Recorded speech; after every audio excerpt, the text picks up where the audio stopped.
Hello students, so we are going to start again the second video for the class 7 bio. The chapter is plant tissue. Okay, so we can divide plant tissue in two kinds. One is meristematic tissue and one is permanent tissue. Meristematic tissue is again of three kinds: apical meristem, lateral meristem and intercalary meristem. Apical meristem tissue is at the tip, either the tip of the shoot or the tip of the root. Where are the tip of the root? It is inside the root cap. Okay, so lateral meristematic tissue is on the lateral side of the stem, lateral side of the root, on the both the sides of the plant. Okay, intercalary tissue, it is between the internode. See here, this is the node from where the leaf or the branches are coming out. Those are the nodes, and between the distance between the two node is internode, and here is intercalary meristematic tissue. Then comes the permanent plant tissue. It is again of two kind: simple and complex. It is nothing about that it is simple tissue or it is the complex tissue.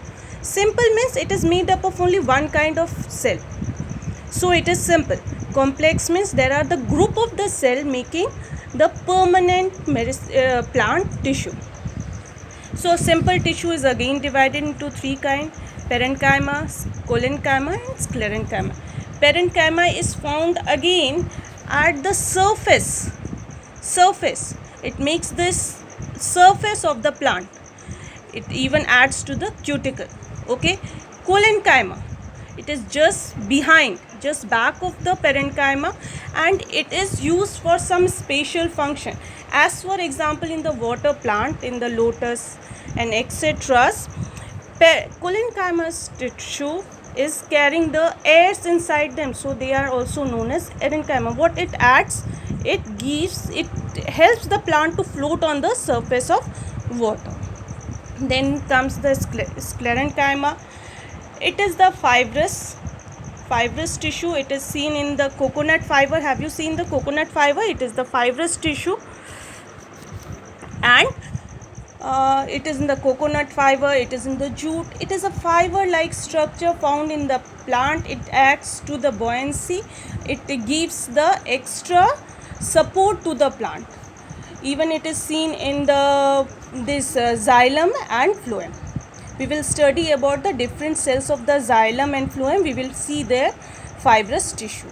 Okay, so as I said that xylem and phloem have nothing to do with the complex.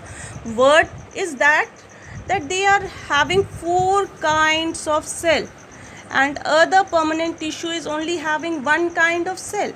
Xylem is having xylem vessels, tracheids, xylem parenchyma and xylem fiber. I said that fibrous tissue we will read in the xylem.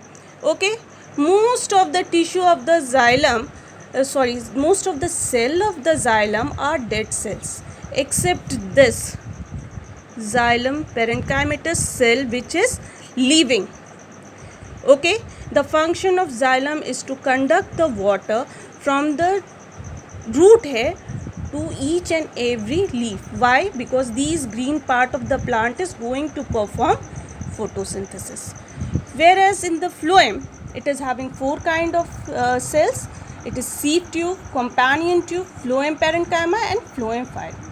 Xylem is unidirectional.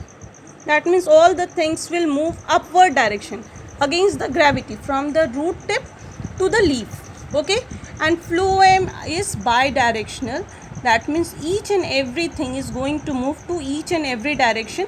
That is, food is prepared in this leaf, it have to move to root tip here in this part of the plant for the growth. So it is bidirectional.